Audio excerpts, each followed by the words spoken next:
Biasanya jika ada orang yang tiba-tiba berperilaku aneh, teriak-teriak kesakitan tanpa sebab, sakit parah tapi tidak tahu apa penyebabnya, orang-orang pasti akan bilang, wah jangan-jangan itu karena santet. Ya, santet. Kalau kita mendengar kata santet, pasti kita langsung membayangkan hal-hal yang bikin kita merinding. Bagaimana tidak? Semua orang tahu pengaruh santet itu sangat mengerikan. Konon katanya santet bisa membuat orang gila, sakit, lumpuh, bahkan katanya bisa bikin orang sampai meregang nyawa. Wih, serem banget ya.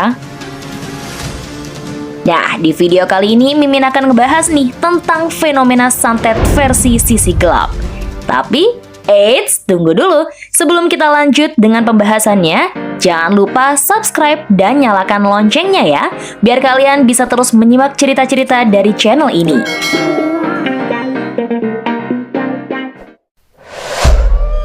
Santet bukanlah hal yang baru kita dengar kemarin sore. Bahkan di era modern saat ini masih saja ada orang yang percaya bahwa santet itu memang benar-benar ada dan memiliki pengaruh yang sangat menakutkan. Antara percaya atau tidak, ilmu hitam sendiri telah dipercaya masyarakat sejak berabad lalu. Tapi di era modern seperti sekarang ini, tentunya hal seperti ini sudah tidak lagi banyak dipercaya. Mungkin sebagian orang masih banyak yang bertanya-tanya, apakah santet itu nyata, mitos, atau fakta? Atau itu hanya alasan untuk menjawab hal-hal yang tidak bisa dicerna oleh nalar saja? Wallahu a'lam bishawab. Nyatanya, sampai detik ini tidak ada hal yang mampu menjelaskan dan membuktikan pengaruh santet itu sendiri secara ilmiah pada manusia. Orang-orang saat ini lebih percaya pada kecanggihan teknologi dan medis untuk mengobati dan menyembuhkan segala macam penyakit apapun. Bahkan yang diduga kena santet sekalipun.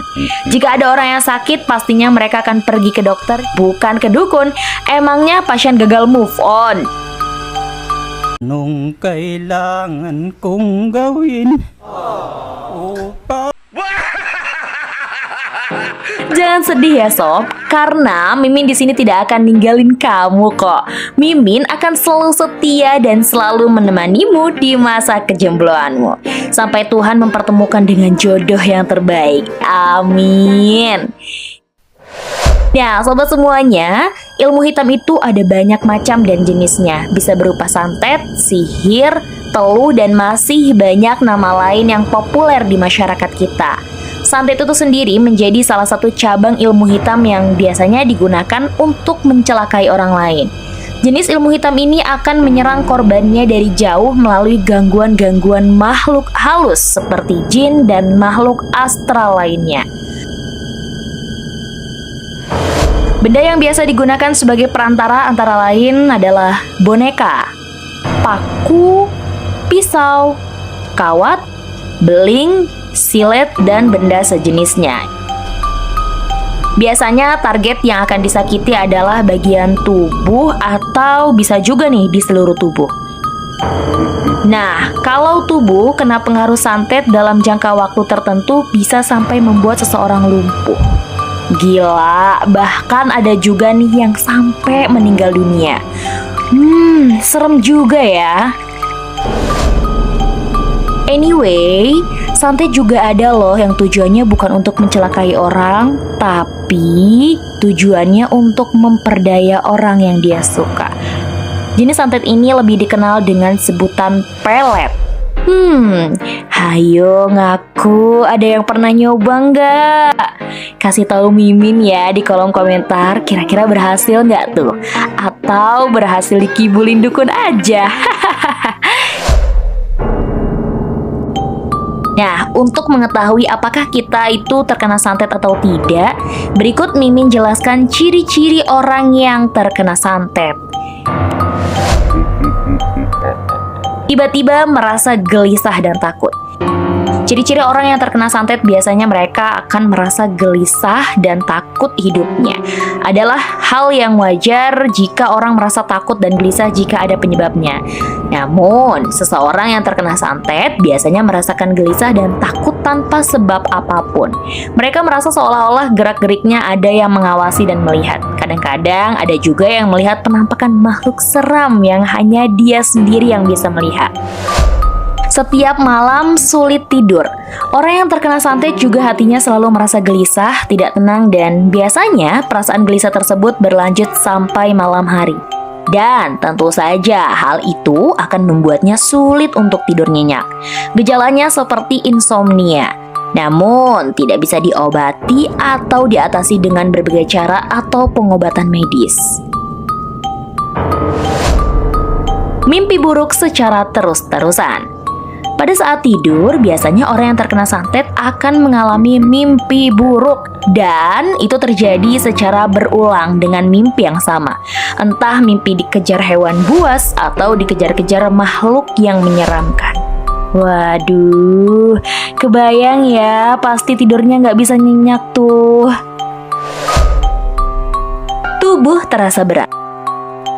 Tanda-tanda orang yang terkena santet juga ditandai ketika dia bangun tidur, tubuhnya terasa berat, tubuhnya terasa sakit atau pegal-pegal.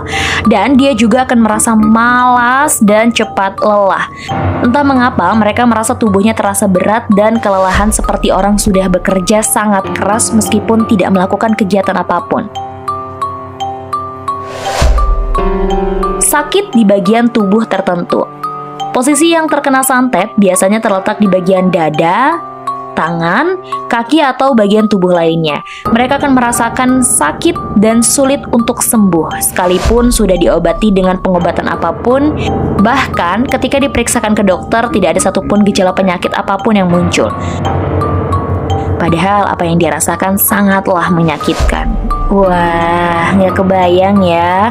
Pasti dokternya kebingungan mau ngasih resep apa itu. Nah sob, jika kamu hanya merasakan satu atau dua dari ciri-ciri di atas, maka kemungkinan itu bukan santet. Namun, jika kamu merasakan semuanya, maka ada kemungkinan loh itu adalah akibat terkena pengaruh santet. Anyway, setelah mengetahui ciri-ciri seseorang yang terkena santet, mungkin penting juga nih bagi kita untuk mengetahui cara pencegahan untuk melindungi diri kita dari pengaruh santet. Nah, caranya adalah selalu mendekatkan diri kepada Tuhan Yang Maha Esa. Semua hal di dunia ini sudah pasti atas kehendak Tuhan, maka dari itu tempat berlindung terbaik adalah kepadanya. Caranya dengan rajin atau tekun beribadah, karena hal itu membuat kamu dekat dengan Maha Pencipta dan terlindungi dari pengaruh-pengaruh buruk santet yang merugikan. Menabur garam di depan rumah. Menabur garam di sekitar rumah juga dipercaya akan menolak pengaruh santet. Tapi pastikan garam yang digunakan tidak mengandung iodium ya. Gunakan garam laut atau yang biasa disebut orang Jawa sebagai uyah gerasa. Tabur di depan rumah pada saat menjelang maghrib sambil dibacakan doa-doa sebelum ditaburkan. Menyiram air leri atau bekas cucian beras di depan rumah. Jika garam ditabur di hampir malam hari, maka air leri disiramkan di depan rumah pada pagi hari. Jangan lupa untuk membacakan doa-doa juga agar kita dijauhkan dari hal-hal yang akan mencelakai kita. Memagari diri dengan amalan tertentu. Ini adalah cara melindungi diri secara gaib, yaitu memagari diri dengan amalan-amalan tertentu. Bisa dalam bentuk wirid atau doa. Kamu bisa melakukannya dengan membaca sholawat atau doa keselamatan lainnya yang intinya untuk melindungi diri sendiri dari gangguan-gangguan makhluk halus yang akan mengganggu hidup kita sekaligus membentengi kita dari pengaruh santet. Tidur di lantai. Tidur di lantai juga dipercaya bisa menolak santet. Dengan menidurkan tubuh kita di tanah atau lantai, maka akan menetralkan energi negatif dalam tubuh kita. Karena ada atau sebagian ilmu santet yang tidak bisa masuk ke tubuh kita ketika badan berhubungan langsung dengan lantai atau rumah. Ketika tidur diperbolehkan untuk tetap menggunakan alas tikar atau sejenisnya. Tapi disarankan alasnya jangan terlalu tebal ya, atau menggunakan kasur yang tinggi. Menanam pohon bidara. Pohon bidara dipercaya sebagai tanaman yang tidak disukai oleh jin atau makhluk halus dan dianggap racun bagi mereka. Jika kamu menanam bidara di depan rumah, kemungkinan santet yang dikirim akan dihadang oleh tanaman tersebut dan tidak akan sampai pada target sasaran. Menggunakan aksesoris dari kayu pilihan. Aksesoris yang dipakai tentunya bukan sembarang aksesoris ya. Namun, bahan yang digunakan pun harus pilihan. Bisa dalam bentuk gelang atau kalung. Namun bahannya berbahan dasar dari kayu liwung, setigi, nagasari, atau minging. Kayu ini dipercaya bisa melindungi kita dari gangguan makhluk halus. Jangan mudah emosi. Kondisi diri juga berpengaruh, termasuk emosi yang kamu miliki. Karena orang yang sedang emosi sangat mudah untuk dimasuki hal negatif seperti santet. Disarankan untuk bisa mengontrol emosi. Kita harus bisa menjadi orang yang legowo, ikhlas, dan tidak mudah marah. Karena sifat tersebut akan sulit dimasuki energi negatif. Jangan tidur setelah asar atau maghrib. Orang yang tidur setelah asar bisa dipercaya akan membuat seseorang gendang atau gila menurut orang Jawa. Lalu setelah maghrib itu adalah waktu di mana jin sedang memiliki energi yang sangat kuat. Hindari tidur di jam tersebut supaya kita tidak mudah dimasuki santet. Jangan menyakiti orang lain dengan perbuatan maupun perkataan. Pelaku santet biasanya adalah orang-orang yang dendam, sakit hati, atau iri dengan kita. Maka dari itu, hal yang harus kamu lakukan jika tidak ingin disantet adalah usahakan tidak menyakiti orang lain dalam bentuk perbuatan maupun perkataan, atau jangan suka memamerkan apapun, karena hal itu bisa membuat orang-orang jadi iri sama kamu. Nah, itulah penjelasan mengenai santet versi sisi gelap. Ingat ya, tetap berbuat baik pada sesama. Dekatkan diri kita pada Tuhan yang Maha Kuasa, karena pertolongan terbaik hanya datang dari Tuhan. Sampai jumpa lagi di video berikutnya.